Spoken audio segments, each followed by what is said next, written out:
പലപ്പോഴും രോഗലക്ഷണങ്ങളെ തന്നെ രോഗമായി കണ്ട് തെറ്റിദ്ധരിച്ച് സ്വയം ചികിത്സയ്ക്ക് ഒരുങ്ങുന്നവരാണ് നമ്മിൽ പലരും. രോഗലക്ഷണങ്ങളിൽ നിന്ന് രോഗത്തെ കണ്ടെത്താൻ വിദഗ്ധമായ അറിവും ഡോക്ടർമാരുടെ സഹായവും ആവശ്യമാണ്. ഗുഡ് ലൈഫിന്റെ പുതിയൊരു എപ്പിസോഡിലേക്ക് സ്വാഗതം.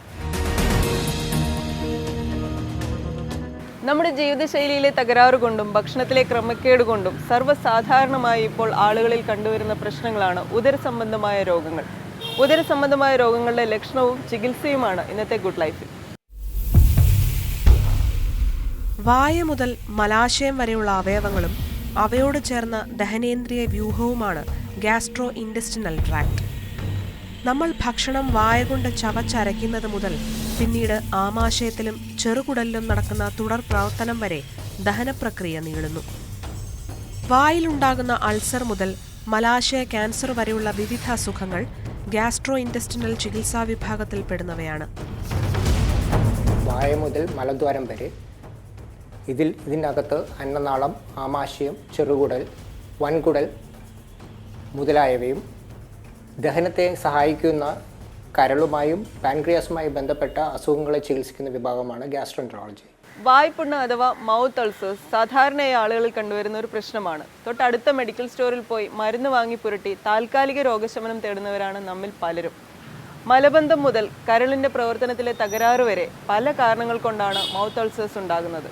കൂടുതലും മൗത്ത് അൾസേഴ്സ് ഉണ്ടാകുന്നത് ഗ്യാസ്ട്രോ ഇൻറ്റെസ്റ്റിനൽ റിഫ്ലക്സ് ഡിസീസ് എന്ന് പറയുന്ന, അതായത് അന്നനാളവും ആമാശയവുമായിട്ട് ചേരുന്ന ഭാഗത്ത് ഒരു വാൽവുലർ മെക്കാനിസമുണ്ട്, ഒരു പേശി കൊണ്ടുള്ള ഒരു വാൽവുലർ മെക്കാനിസമുണ്ട്.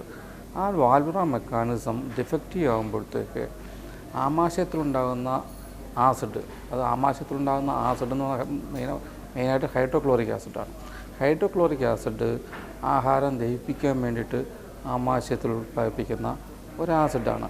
അത് ആമാശയത്തിൽ തന്നെ നിൽക്കേണ്ടതാണ്. പക്ഷേ ഈ ഡിഫക്റ്റീവ് ആയിട്ടുള്ള വാൽവ് കാരണം അത് ആമാശയത്തിൽ നിന്നും അന്നനാളത്തിലേക്ക് കടന്നു വരികയും അന്നനാളത്തിൽ നമ്മൾ ഉറങ്ങുന്ന സമയത്തോ അല്ലാത്ത സമയത്തോ അന്നനാളത്തിൽ നിന്ന് വായിലേക്ക് വരികയും അവിടെ അൾസേഴ്സ് ഉണ്ടാക്കുകയും ചെയ്യുന്നു. അങ്ങനെയാണ് കൂടുതൽ ഈ ആപ്തസ് അൾസേഴ്സും കൂടുതലും അങ്ങനെയുള്ള അൾസേഴ്സ് ഉണ്ടാകുന്നത് ഈ സ്ട്രെസ്സുള്ള ആൾക്കാർക്കാണ്. പല കാരണങ്ങൾ കൊണ്ട് അൾസർ ഉണ്ടാവും. ഡ്യൂണൽ അൾസർ ഹെലിക്കോബാക്ടർ പൈലോറി കൊണ്ടും വേദന സംഹാരികൾ ഗുളികകൾ കൊണ്ടും അൾസറുകൾ ഉണ്ടാകാം. അതുപോലെ തന്നെ വേറെ പല അസുഖങ്ങൾ, ഇൻഫ്ലമേറ്ററി ബൗൾ ഡിസീസ്, അതായത് അൾസറേറ്റീവ് കൊളൈറ്റിസ് എന്ന് പറയുന്ന അസുഖത്തിൽ വൻകുടലുകളിൽ അൾസറുകൾ ഉണ്ടാകുന്നു. ക്രോൺസ് ഡിസീസ് എന്ന അസുഖത്തിൽ വായ മുതൽ മലദ്വാരം വരെയുള്ള ഏതൊരു ഭാഗത്തും അൾസർ അഥവാ പുണ്ണ് ഉണ്ടാകാം. ആമാശയത്തിലും ചെറുകുടലിലും ഉണ്ടാകുന്ന അൾസറുകൾ സാധാരണമായി ആസിഡുമായി റിലേറ്റഡ് ആയിട്ട് വരുന്ന അൾസറുകളാണ്.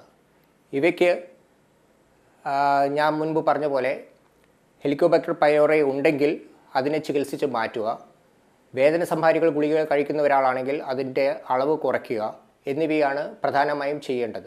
വായി കഴിഞ്ഞാൽ പിന്നെ അടുത്ത അവയവം എന്ന് പറയുന്നത് അന്നനാളമാണ്. അന്നനാളം എന്ന് പറയുന്നത് ഏതാണ്ട് 25 സെൻറ്റിമീറ്റർ നീളമുള്ള ഒരു മസ്കുലർ ട്യൂബാണ് അന്നനാളം എന്ന് പറയുന്നത്. അതിന് ഒരു ആവരണമുണ്ട്, അതിന് പല ലേയേഴ്സുണ്ട്.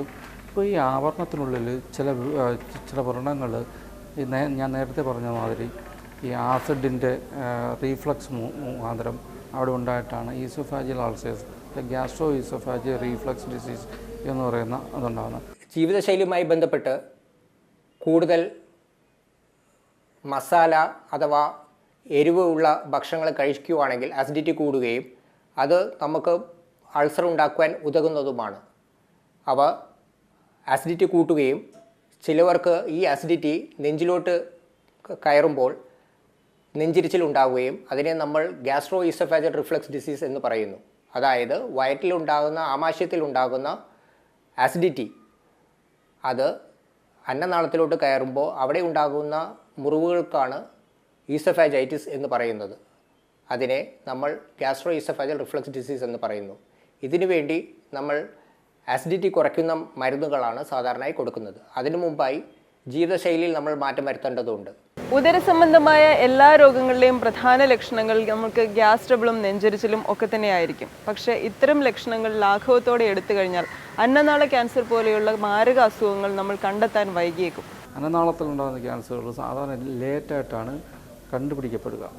ഈ കണ്ടുപിടിക്കുന്നത് തന്നെ ലേറ്റായിട്ട് കണ്ടുപിടിക്കുന്നത് കൊണ്ട് അത് ചികിത്സിക്കാൻ പറ്റാത്തൊരവസ്ഥയിലായിരിക്കും സാധാരണ രീതിയിൽ രോഗികൾ ഡോക്ടർമാരെ സമീപിക്കുക. ആ സമയത്തേക്ക് ഒരു കീമോതെറാപ്പി കൊണ്ടോ റേഡിയോതെറാപ്പി കൊണ്ടോ അല്ലെങ്കിൽ സർജറി കൊണ്ടിട്ടോ മാറ്റാൻ പറ്റാത്തൊരു സ്ഥിതിയിലായിരിക്കും രോഗി. അപ്പോൾ എനിക്ക് പറയാനുള്ളതെന്ന് പറഞ്ഞാൽ അന്നനാളത്തിനുണ്ടാകുന്ന പ്രശ്നങ്ങൾ, അതായത് കൂടുതൽ നമുക്ക് സിംറ്റംസ് തരും, അന്നനാളത്തിൻ്റെ സാധാരണ രീതിയിൽ നമുക്ക് ലക്ഷണങ്ങൾ തരും. അത് ഏതാണെന്ന് നിങ്ങൾ മനസ്സിലാക്കുകയും ഇതുപോലെ ചെറിയ തടസ്സം എന്തെങ്കിലും ഉണ്ടെങ്കിൽ തന്നെ ഡോക്ടറെ സമീപിച്ച് എൻഡോസ്കോപ്പിക്ക് വിധേയമാകുകയും ചെയ്യുകയാണെങ്കിൽ അഥവാ ക്യാൻസർ ഉണ്ടാകാൻ സാധ്യത ഉണ്ടെങ്കിൽ ഇയർലി ആയിട്ട് തന്നെ വളരെ നേരത്തെ തന്നെ കണ്ടുപിടിച്ച് കഴിഞ്ഞാൽ ഒന്നീ സർജറി മുഖാന്തരമോ അല്ലെങ്കിൽ റേഡിയോതെറാപ്പി മുഖാന്തരമോ അല്ലെങ്കിൽ കീമോതെറാപ്പി മുഖാന്തരമോ അതിനെ നമുക്ക് ചികിത്സ മാറ്റാൻ പറ്റും. ഇപ്പോൾ ഈ അന്നനാളത്തിന് നമുക്ക് പഴയ കണക്ക് ഈ ചെസ്റ്റ് തുറക്കുക, കഴുത്ത് തുറക്കുക, വയറ് തുറക്കുക, അങ്ങനെ വളരെ സങ്കീർണമായ ഓപ്പറേഷനായിരുന്നു പണ്ട്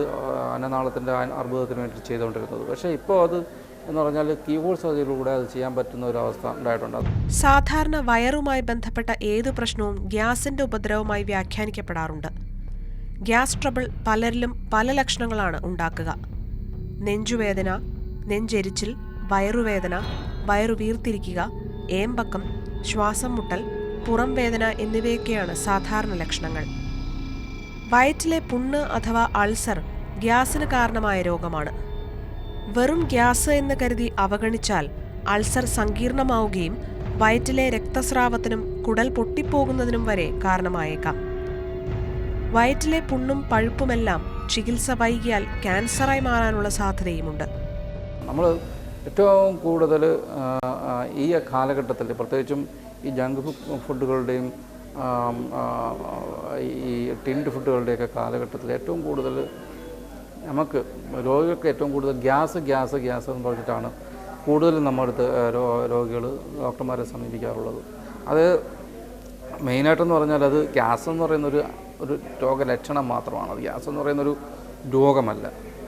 രോഗം പല അസുഖങ്ങളുടെയും ലക്ഷണമായിട്ട് അത് പ്രകടിപ്പിക്കുന്നതാണ്. അപ്പോൾ നമുക്ക് കൂടുതലും ബ്ലോട്ടിംഗ് ആയിട്ട്, അതായത് വയറ് പെരുകിയിരിക്കുന്നതായിട്ട് നമുക്ക് അത് പ്രകടിപ്പിക്കും. അപ്പോൾ ഈ കൂടുതൽ എന്താണ് സംഭവിക്കുന്നത്? കൂടുതൽ അത് ഗ്യാസ്ട്രൈറ്റിസ്, അതായത് ആമാശയത്തിൻ്റെ ആവരണത്തിലുണ്ടാകുന്ന ഇൻഫ്ലമേഷനാണ് ഗ്യാസ്ട്രൈറ്റിസ് എന്ന് പറയുന്നത്.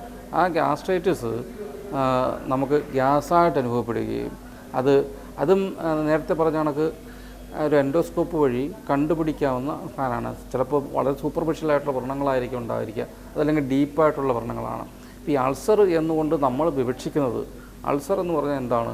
അൾസർ എന്ന് പറഞ്ഞാൽ ഏതെങ്കിലും ഒരു എപ്പിത്തീലിയൽ സർഫസിൽ, അതായത് ഏതെങ്കിലും ഒരു ശരീരത്തിൻ്റെ ആവരണത്തിൽ ഉണ്ടാകുന്ന വിള്ളലിനെയാണ് അൾസർ എന്ന് പറയുന്നത്. നമ്മൾ കൂടുതലും പെപ്റ്റിക് അൾസറിനെയാണ് സാധാരണ രീതി അൾസർ എന്ന് കൊളോക്കിയൽ ലാംഗ്വേജിൽ നമ്മൾ പറയുന്നത്. അത് പെപ്റ്റിക് അൾസർ എന്ന് പറഞ്ഞാൽ ആമാശയമായിട്ട് അനുബന്ധിച്ച് കിടക്കുന്ന ചെറുകുടലിൻ്റെ ആദ്യ ഭാഗത്തും ഉണ്ടാകുന്ന അൾസറിനെയാണ് ഡിയോഡിനം എന്ന് പറയുന്നത്. പല ആമാശയ രോഗങ്ങളുടെയും ലക്ഷണം ഗ്യാസ് ട്രബിൾ ആയാണ് അനുഭവപ്പെടുക. അല്പമെങ്കിലും ഗ്യാസ് ട്രബിൾ ഇല്ലാത്തവർ ഇന്ന് വിരളമാണ്. ആധുനിക മനുഷ്യന്റെ മാറിയ ജീവിതക്രമവും തെറ്റായ ഭക്ഷണരീതിയും അമിത മാനസിക സമ്മർദ്ദവും ഈ രോഗത്തിന്റെ വ്യാപ്തി കൂട്ടി. ആമാശയ ക്യാൻസർ എന്ന് പറഞ്ഞാൽ വളരെ ഗുരുതരമായിട്ടുള്ളൊരു അസുഖമാണ്. പക്ഷേ നമ്മുടെ രാജ്യത്ത് ഈ എൻഡോസ്കോപ്പി എന്ന് പറയുന്ന ഒരു ഗവൺമെൻറ് ഒരു നിർബന്ധമാക്കിയിട്ടില്ല. പക്ഷേ ആമാശയ ക്യാൻസർ പ്രിവലൻ്റ് ആയിട്ടുള്ള ഏറ്റവും കൂടുതലായിട്ടുള്ള 2 രാജ്യങ്ങളാണ് ജപ്പാനും കൊറിയയും. അപ്പോൾ ആ രാജ്യങ്ങളിൽ ആമാശയ ക്യാൻസർ ഒരു ദേശീയ ദുരന്തമായിട്ട് അല്ലെങ്കിൽ ദേശീയ ക്യാൻസറായിട്ട് അവർ പ്രഖ്യാപിച്ചിട്ടുണ്ട്. അതുകൊണ്ട് ഓരോ വ്യക്തിയും എൻഡോസ്കോപ്പിക്ക് വർഷാവർഷങ്ങളോ അല്ലെങ്കിൽ ഡോക്ടർ നിർദ്ദേശിക്കുന്ന നിശ്ചിത ഇൻ്റർവെല്ലിലോ ഇത് ചെയ്യണമെന്ന് നിർബന്ധമുണ്ട്. അതുകൊണ്ട് അവിടെ ഏറ്റവും കൂടുതൽ ഏർലി ഗ്യാസ്ട്രിക് ക്യാൻസർ, അതായത് നേരത്തെ ഉണ്ടാകുന്ന ക്യാൻസർ ഉണ്ടാകുമ്പോൾ തന്നെ അത് കണ്ടുപിടിക്കാവുന്ന ഒരവസ്ഥ മറ്റു രാജ്യങ്ങൾ, മറ്റ് ഏഷ്യൻ കൺട്രീസിൽ ഉണ്ട്. പക്ഷേ ഇന്ത്യയിൽ അങ്ങനെയുള്ള നിർബന്ധമില്ല. പക്ഷേ ഇന്ത്യയിൽ ആമാശയ ക്യാൻസർ കൂടി വരികയാണ്. പക്ഷേ അത് എൻഡോസ്കോപ്പി സാധാരണ രീതിയിൽ ആമാശയ ക്യാൻസർ വളരെ ലേറ്റായിട്ടാണ് പ്രത്യേകിച്ച് ഇന്ത്യയിൽ കണ്ടുപിടിക്കുന്നത്. അതിൻ്റെ രോഗലക്ഷണങ്ങൾ ഒരുപക്ഷെ രോഗി അത് അവഗണിക്കും.